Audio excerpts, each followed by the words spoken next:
Anyway, I'm not here to preach too much. I'm going to tell you what I've gotten that I regret. Okay, I have some regrets here. This table's full of fragrances. You can see them right in front of me. I will explain them though, each one. I just shot this video and my battery died. So I have these fragrances all over my arms right now, and they are in different stages of the dry down. So I am able to reflect upon what I'm wearing to tell you I don't need to spray them again. I just sprayed them in the first take of this video, and I kind of lost that whole video. So let's just go right into it then. I just sprayed this before. It's on my hand right here. It's beast mode, absolutely just nuclear. It's a chemical weapon, this thing. Smokiest incense fragrance with this dark kind of cloud to it that has this green facet to it. I think there's an oregano note listed. It's just this like nuclear fragrance, man. It's just dangerously loud power. And it's not that great. Okay, it's got this like dry, smoky kind of like, not smoky like nice warm woods. Like this is like an ash incense.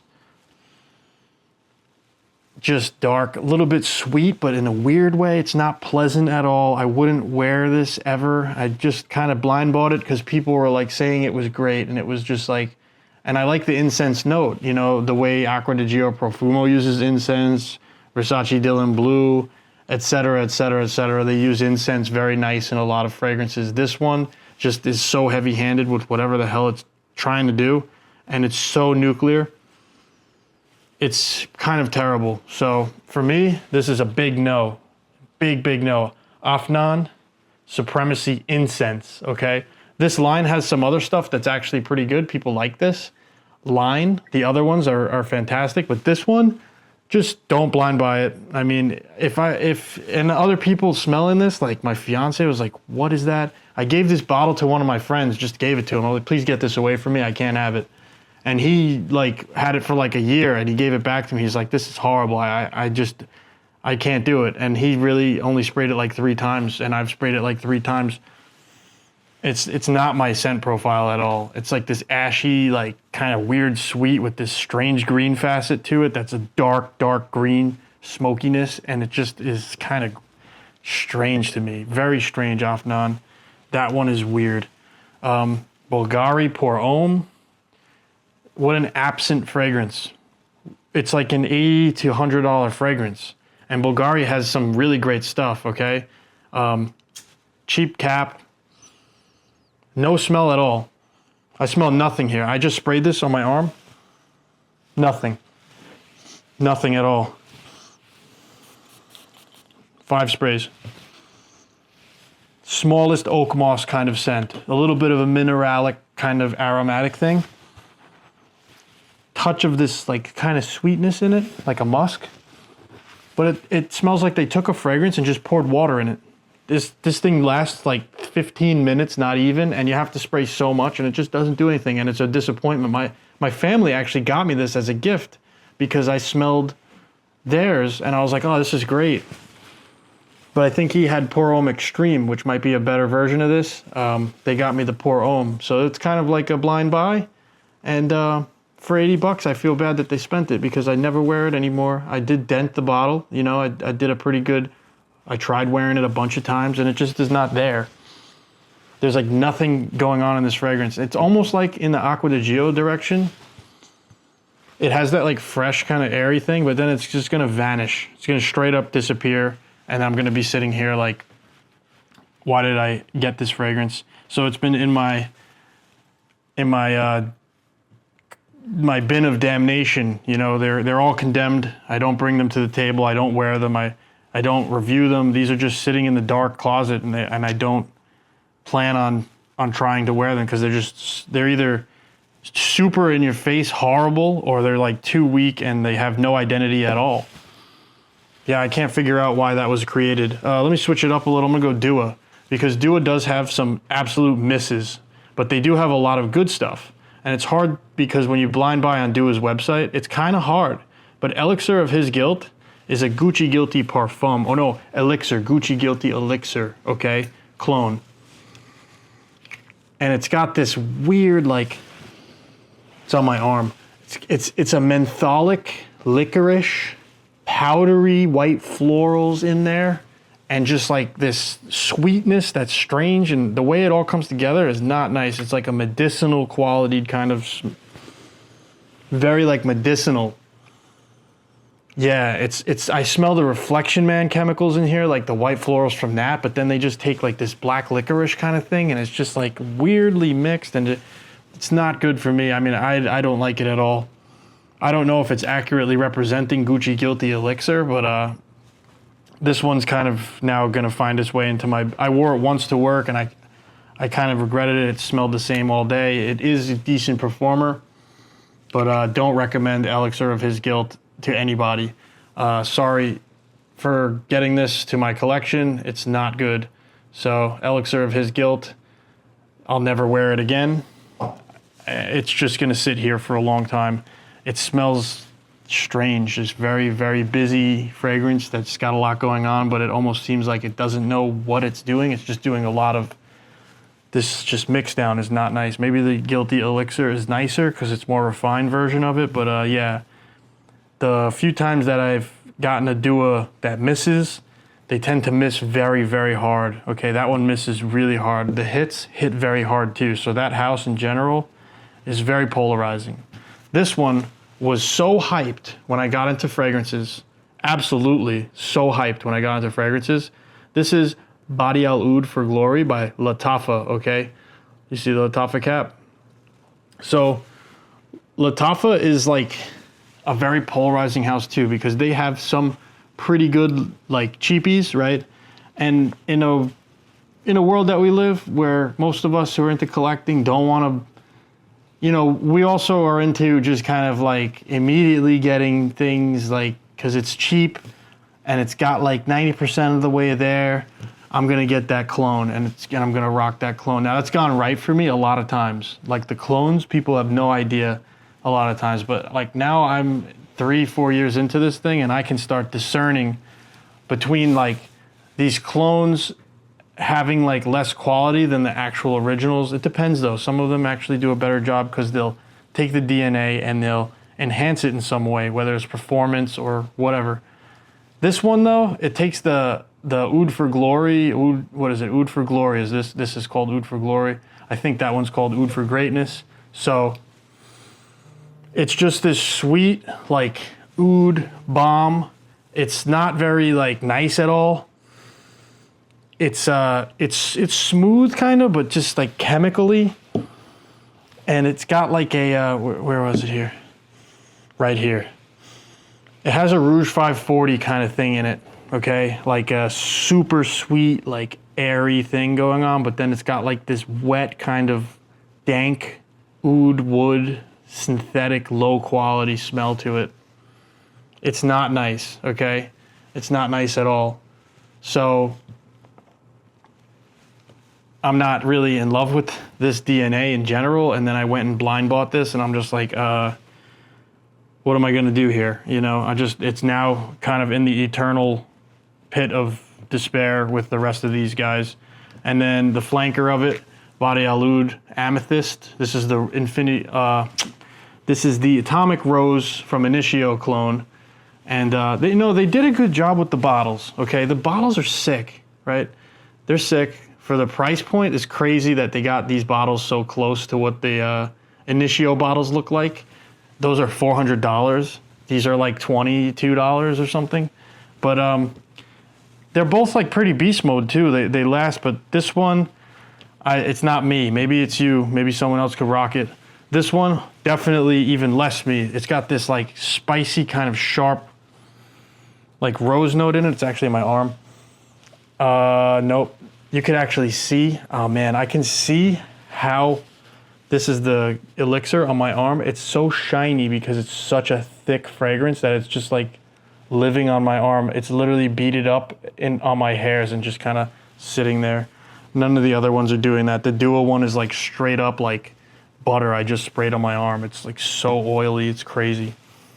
Yeah, that thing that doesn't change the whole time I wear it. Anyway, this rose, this amethyst one, it's a clone of Atomic Rose. It's strong, it lasts a long time, but it has this like sharp piercing kind of floral thing going on. and the way they use the rose, the spices, and the sugary thing that's super sweet, airy, like Rouge DNA in it.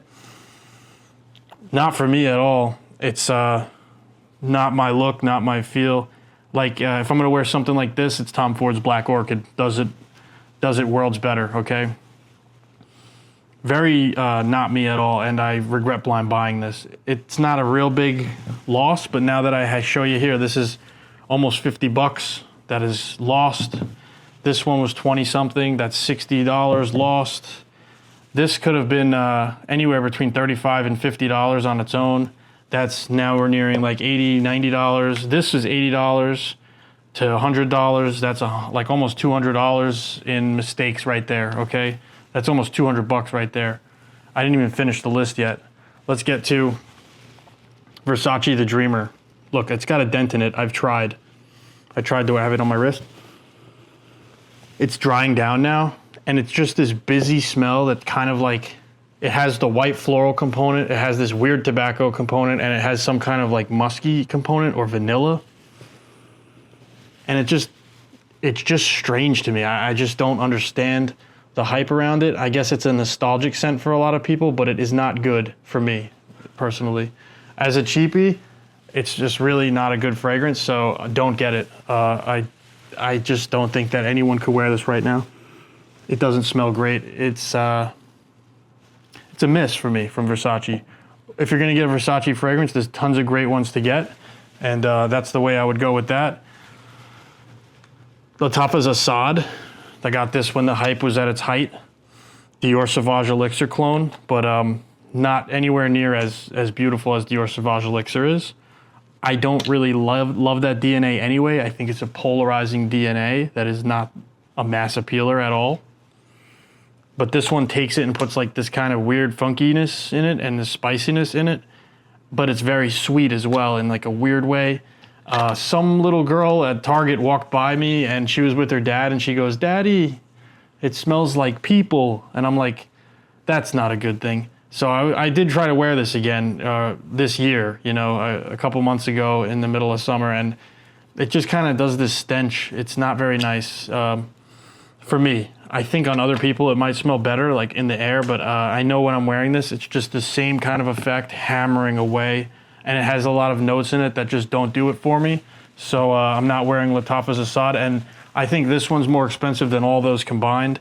This was a most recent purchase blind buy for me, and I sort of got excited for this one because another one in the house is one of my favorites of all time. But this one, Naso Mato's Pardon, right? This thing, the way it's described, I really got hyped up on this by the community, all the niche guys who are like into niche fragrances, high-end stuff. They're like, oh, this is a masterpiece. This is beautiful, sexy, seductive. It is definitely, I'm gonna spray it on my arm, okay? There we go. Right there. 3 sprays. Now, it does have good performance. It is mixed like expertly well. It is very creative, and it is a nice like work of art as a fragrance. Naso Mato's an excellent house, but they do have like risky stuff. I wouldn't recommend blind buying this, okay? If you were gonna blind buy one from the house, Barra Onda is way, way more mass appealing and just like safer of a blind buy. It's not a safe blind buy, man. This dark, chocolatey, very like dark green kind of thing going on. Very mysterious and dark fragrance. Kind of like a little chocolate, like a dried, very super dark chocolate air to it. Very, it's like an old kind of musty scent almost, like an earthy, like fungal kind of scent almost. A little bit like a sourness to it, like a kind of like an old sour, musty kind of thing going on here. And it's just not what I expected when everyone was hyping this up like crazy. Aaron Terrence Hughes did a review of this and he was crying about how good it was and how beautiful it was. And I expected this, like the way they used the florals or something, it just to be kind of like enveloping and beautiful. It's a dark kind of like dark chocolatey, weird kind of fragrance. And I immediately thought of like in an abandoned building, smelling some of that old musty kind of like seat cushions in this like dark, wet kind of room that's underground. Like we have abandoned psych centers around here, and we've, you know, historically gone in those psych centers, and the smell of that musty kind of like dank room, that dark smell, I get vibes of that like super strong. Not a safe blind buy. I don't know why it's so hyped, like crazy hyped. It's not the best one in the house for me, in my opinion. I need to smell more in the house, but Barra Onda, 100 times more interesting to me and just safer to wear. I don't know where I'm gonna wear this. It doesn't come off as sexy to me. It comes off as kind of like a, what is that? I don't know what that is. Why is that? I don't know why that is. Okay, it's just strange, kind of musty, earthy, weird thing. Maybe I'm just the guy not appreciating the high art. This is like high, you know, highbrow art or something. I do love the bottle. I do absolutely love the bottle, but now I have this fragrance that's niche priced fragrance. It's a lot of money. It's like 150 bucks and up for these guys. It's a 30 ml, so it's a small bottle. It is strong, but I just don't understand how I'm gonna wear it. I really don't know when to wear this, how to wear this. Maybe in the cold weather it'll be better or something, but it's like not my thing at all. I just wish I didn't get it, and now I'm not gonna return it or anything. I'm gonna wear it, I'm gonna keep it. Maybe years go by and I'll like it more in a year or two, but Nasomato's Pardon, not the best one in the house for me, for sure. I just don't know why the people like love it so much. Maybe it's just me. I don't understand why people love this one. It's not really making sense to me. It's just smelling, it doesn't smell that great. Honestly, some of these other rejects that I have here smell 10 times better than it. Like if I had to choose like the worst, top 3 worst smelling ones in the group, it's these 3 right here. Actually, I would even switch this out. It's these 3 right here that are the worst in the group for me. The incense in this thing, horrible. This is just not me at all. I expected a little bit more from what that was. And Elixir of Guilt. Those are the 3 like really the worst ones in the group. And I hate to be dunking on Pardon because it is very loved in the community and by niche guys and everybody, you know. They're really like up in arms about how great this is, and like I get it, and I'm just like, what is this? Is it a fake? You know, like maybe it's a fake, but I can't imagine that. It's got this crazy performance. It smells like a Nasomato, like the way Barra Onda's mixed. I get the same kind of construction, like he's weaving this really complex kind of scent. It is an adventure in its own way in the bottle. And it does have a mysterious air to it, and it is kind of nice, but it's really one of the worst smelling ones that I have on this table and in my collection in general. It smells like a part of Tom Ford's Black Orchid, but then without the florals and without all the brighter stuff that like kind of makes that fragrance nice. It's just pure earthiness and like bitter tones and like dirt tones and like fungal tones and like just dank kind of wetness and just darkness, just like mysteriousness. It's cool. It's edgy for sure. Very edgy fragrance, you know, very, like I can see, you know, just being a polarizing scent and for good reason, but I don't see where I'd wear this. I wouldn't want to wear this on a date because I don't think my fiance would like it. I don't think it's safe date fragrance in general. You want to smell good on your date, not like that. I don't know what is alluring about that. You're better off with just a freshie so you smell clean. You know what I mean? You're better off with like one of the Gentleman Reserve Privé. You're better off with like Diorum Intense if you want to get a little bit avant-garde, a little bit different. I mean, there's just so many ways to cut that and so many ways to approach that. But this kind of profile, maybe if I'm just hanging with the boys and I'm shooting it and I'm just being kind of like loud and a little bit crazy. I mean, I would never wear this again, ever. I'm never wearing that again. Never wear this again, ever. Never wear this again, ever. And I'm gonna try. I'm never wearing this again, ever. As a joke, I might wear these 2 because they're not so bad. They do have some mass appealing components with the sugary sweetness on it. This one, don't know where I'm gonna wear it, but I could wear it again. And I'm gonna try to wear this to get my money's worth. This is sunk cost fallacy here. I already spent the money on it, might as well, you know, ride it out. But I'll be much more careful blind buying this was my last one, and it was the most expensive blind buy I've kind of whiffed. I kind of fumbled with that one. So guys, just be careful what you're doing. You know, unless you're like super highly funded and you don't care about, you know, buying and trying everything and just having a massive collection. Because now I got all these bottles to lug, right? I have tons of bottles and it's kind of inundating. I got to figure out places to put them. I got a friggin' thing in my closet on the floor, just like with these rejects that I'll never wear. And I got to find ways to sell them. I got to find ways to offload them. I don't want to just throw them out. One of them, I just remembered, speaking of throwing them out, Amber and Leather from Maison Alhambra.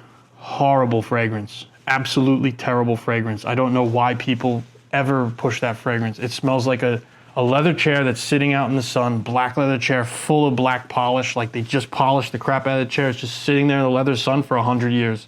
It's the worst smell ever.